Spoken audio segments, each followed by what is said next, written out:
Hi welcome to my channel Jaya beyond. ನಾನು ಈ last Saturday 14th ಏನಿದೆಯೋ ಅವತ್ತಿನ ದಿನ ಚಕ್ರವರ್ತಿ ಸುಲೇಬೆಲೆಯವರು ವಾಸವಿ ಸ್ಕೂಲ್ ಏನಿದೆ ಬಸವನಗುಡಿಯಲ್ಲಿ ಒಂದು ಪ್ರೋಗ್ರಾಮ್ನ ನಡೆಸ್ಕೊಟ್ರು. ಯಾವುದು ಅಂದರೆ ಅದು ಸೋದರಿ ನಿವೇದಿತಾ ಪ್ರತಿಷ್ಠಾನ ಅನ್ನುವಂತಹ ಅವರ ಸಂಘದಿಂದ ಒಂದು ಪ್ರೋಗ್ರಾಮ್ನ ನಡೆಸ್ಕೊಟ್ರು. ಅದು ಬಸವನಗುಡಿಯಲ್ಲಿ. ನಾನು ಆ ಪ್ರೋಗ್ರಾಮ್ಗೆ ಹೋಗಿದ್ದೆ. ಈ ವಿಡಿಯೋ ನಿಮಗೆ ಇಷ್ಟ ಆಗಿದ್ದಲ್ಲಿ ದಯವಿಟ್ಟು ಲೈಕ್ ಮಾಡಿ, ಕಾಮೆಂಟ್ ಮಾಡಿ, ಶೇರ್ ಮಾಡಿ. ಯಾರ್ಯಾರು ನನ್ನ ಚಾನಲ್ನ ಸಬ್ಸ್ಕ್ರೈಬ್ ಮಾಡದೆ ನೋಡ್ತಾ ಇದ್ದೀರೋ ದಯವಿಟ್ಟು ಸಬ್ಸ್ಕ್ರೈಬ್ ಮಾಡ್ಕೊಂಡು ನೋಡಿ ಅಂತ ಕೇಳ್ಕೊಳ್ತೀನಿ.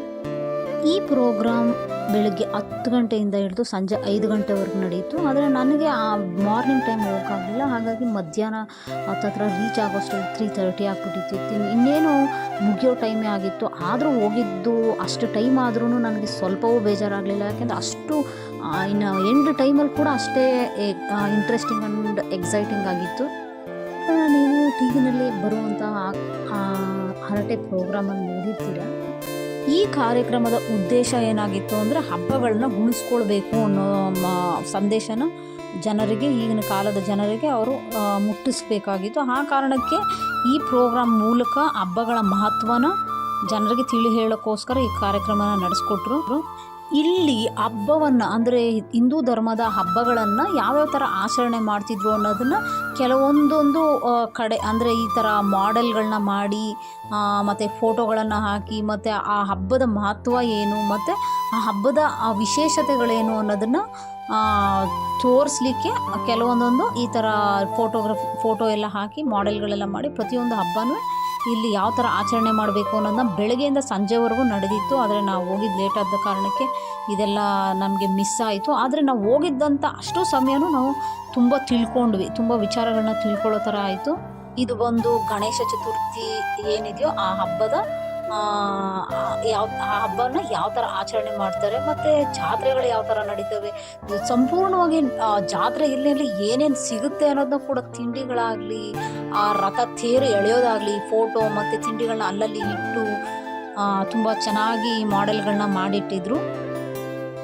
ಇಲ್ಲಿ ರಾಮನವಮಿ, ಶಿವರಾತ್ರಿ, ಗಣೇಶ ಚತುರ್ಥಿ, ಜಾತ್ರೆ ಹಾಗೂ ಯುಗಾದಿ ಇಷ್ಟು ಹಬ್ಬಗಳನ್ನು ಯಾವ ಥರ ಆಚರಣೆ ಮಾಡ್ತಾರೆ, ಹಬ್ಬದ ವಿಶೇಷತೆ ಏನು ಅಂದರೆ ಈ ಹಬ್ಬಗಳನ್ನು ಯಾವ ಥರ ಆಚರಣೆ ಮಾಡಬೇಕು. ಯುಗಾದಿಗಾದರೆ ಎಣ್ಣೆ ಸ್ನಾನ ಮತ್ತು ಬೇವು ಬೆಲ್ಲವನ್ನು ಸೇವಿಸೋವಂಥದ್ದು, ಜಾತ್ರೆಗಳಲ್ಲಿ ನಮಗೆ ಏನೇನು ಸಿಗುತ್ತೆ, ಮತ್ತು ದಸರಾದಲ್ಲಿ ನಾವು ಯಾವ ಥರ ಆಚರಣೆ ಮಾಡಬೇಕು, ಈ ಗೊಂಬೆಗಳ ಏನಿದೆ ಆ ಗೊಂಬೆಗಳನ್ನು ಕೂರಿಸೋವಂಥದ್ದು, ಮತ್ತು ಉಪವಾಸಗಳನ್ನ ಯಾವ ಥರ ಮಾಡ್ತಾರೆ, ಶಿವರಾತ್ರಿ ದಿನ ಉಪವಾಸ ಮತ್ತು ದೇವರ ಭಕ್ತಿಯಿಂದ ಆಚರಣೆ ಮಾಡುವಂಥದ್ದು, ಧ್ಯಾನ ಮಾಡುವಂಥದ್ದು, ಆ ದಿನದ ಆಹಾರ ಪದ್ಧತಿ ಏನಿದೆ ಅದು, ಮತ್ತು ಉಪವಾಸ, ಈ ಶಿವರಾತ್ರಿಗಾದರೂ ಉಪವಾಸ, ಪ್ರತಿ ಹಬ್ಬದ ದಿನದ ಆಚರಣೆಗಳು ಯಾವ್ಯಾವ ಥರ ಮಾಡಬೇಕು ಅನ್ನೋದನ್ನ ಇಲ್ಲಿ ತೋರಿಸಿದ್ರು.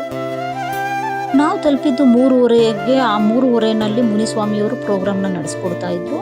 ಅವರು ಒಂದು ಜಾನಪದ ಸಾಂಗ್ಗಳ ಮೂಲಕ ಹಬ್ಬದ ಮಹತ್ವನ ಹೇಳ್ತಾಯಿದ್ರು. ಅದು ತುಂಬ ಖುಷಿ ಕೊಡ್ತು. ಹಾಗೆ ಆ ನಂತರ ಚಕ್ರವರ್ತಿ ಸುಲಿಬೆಲೆಯವರು ಪ್ರೋಗ್ರಾಮ್ನ ಸ್ವಲ್ಪ 1 hour ನಡೆಸ್ಕೊಟ್ರು.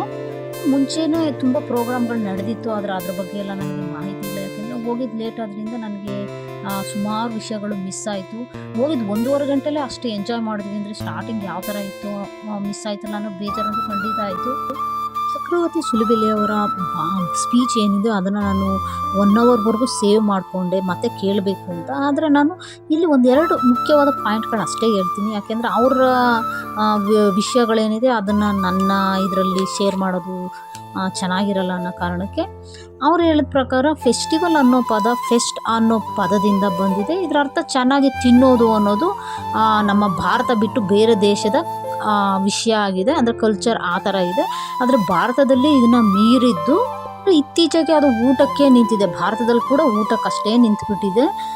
ಉಪವಾಸ ವಾರದಲ್ಲಿ 1 ಬಾರಿ ಮಾಡಿದ್ರೆ ನಮ್ಮ ಆರೋಗ್ಯಕ್ಕೂ ಒಳ್ಳೆಯದು. ಅದು ಹಿಂದಿನವ್ರಿಗೆ ಗೊತ್ತಿತ್ತು. ಅದರಿಂದನೇ ಅವರು ಹಬ್ಬ ಅನ್ನೋ ಜೊತೆಗೆ ಆರೋಗ್ಯಕ್ಕೆ ಹಬ್ಬದ ಮೂಲಕ ಆರೋಗ್ಯನ ಕಾಪಾಡ್ಕೊಳ್ಳೋದಕ್ಕೋಸ್ಕರ ಆಚರಣೆಗಳನ್ನೆಲ್ಲ ತಂದರು. ಸಿಹಿ ಉಪವಾಸ ಇದನ್ನೆಲ್ಲ ಹಿಂದಿನವರು ತಿಳಿದು ನಮಗೆ ಪಾಲಿಸ್ಬೇಕು, ಆ ಹಬ್ಬಗಳ ಮೂಲಕ ಪಾಲಿಸ್ಬೇಕು ಅನ್ನೋದನ್ನು ಆಚರಣೆಗೆ ತಂದಿದ್ರು. ಅನ್ಯ ಧರ್ಮೀಯರು ಕನ್ನಡ ಭಾಷೆಯನ್ನು ನಾಶ ಮಾಡ್ತಿದ್ದಾರೆ.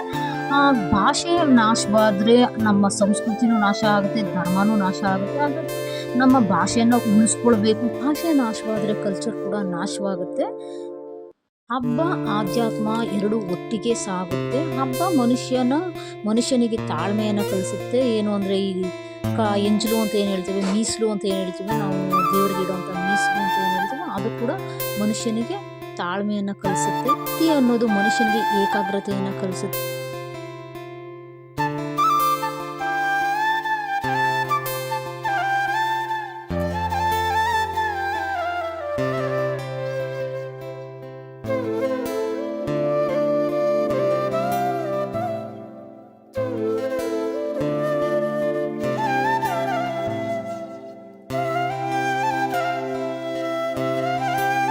ಇಂಥ ಕಾರ್ಯಕ್ರಮಗಳಿಗೆ ನಾವು ಮಕ್ಕಳನ್ನ ಕರ್ಕೊಂಡು ಹೋಗೋದ್ರಿಂದ ಮಕ್ಕಳಿಗೂ ಕೂಡ ಧರ್ಮದ ಅರಿವು ಅನ್ನೋದು ಬರುತ್ತೆ.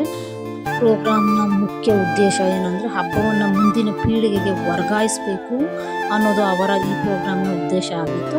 ಇಂಥ ಆಚರಣೆಗಳನ್ನು ಮಾಡ್ತೀವಿ, ಆದರೆ ಏನಕ್ಕೆ ಮಾಡ್ತೀವಿ ಅನ್ನೋದನ್ನು ನಾವು ತಿಳ್ಕೊಂಡು ಮಕ್ಕಳಿಗೆ ತಿಳಿಸ್ಲಿಲ್ಲ ಅಂದರೆ ಅಲ್ಲೇ ನಿಂತು ಹೋಗುತ್ತೆ. ಏನಕ್ಕೆ ಮಾಡಬೇಕು ಅನ್ನೋದನ್ನ ನಾವು ತಿಳ್ಕೊಂಡ್ರೆ ಖಂಡಿತವಾಗಿ ಮಕ್ಳಿಗೆ ಹೇಳ್ಬೋದು. ಇಲ್ಲ ಅಂತಂದರೆ ಆ ಆಚರಣೆಗಳು ಅವರು ಕೂಡ ಮುಂದುವರಿಸ್ಕೊಂಡು ಹೋಗಲ್ಲ. ಏನಕ್ಕೆ ಮಾಡಬೇಕು ಅಂತ ಅವರು ಕೈ ಬಿಡ್ತಾರೆ. ಆದಷ್ಟು ಇಂಥ ವಿಚಾರಗಳನ್ನ ತಿಳ್ಕೊಂಡ್ರೆ, ಇಂಥ ಜಾಗಗಳಿಗೆ ಬಂದು ತಿಳ್ಕೊಂಡ್ರೆ ನಾವು ಮಕ್ಕಳಿಗೆ ತಿಳಿಸಿಡ್ಬೋದು. ಹಾಗೆ ಮಕ್ಕಳನ್ನ ಕರ್ಕೊಂಬರೋದ್ರಿಂದ ನೀಟಾಗಿ ಅವರು ಅರ್ಥ ಮಾಡ್ಕೋತಾರೆ, ಆಚರಣೆಗಳನ್ನ ಮುಂದುವರಿಸ್ಕೊಂಡು ಹೋಗ್ತಾರೆ.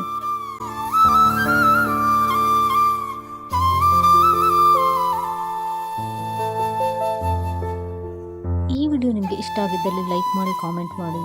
ಯಾರ್ಯಾರು ನನ್ನ ಚಾನಲ್ನ ಸಬ್ಸ್ಕ್ರೈಬ್ ಮಾಡ್ತೀನಿ ನೋಡ್ತಾ ಇದ್ದೀರೋ ದಯವಿಟ್ಟು ಸಬ್ಸ್ಕ್ರೈಬ್ ಮಾಡ್ಕೊಂಡು ನೋಡಿ ಅಂತ ಕೇಳ್ಕೊತೀನಿ. Thank you so much.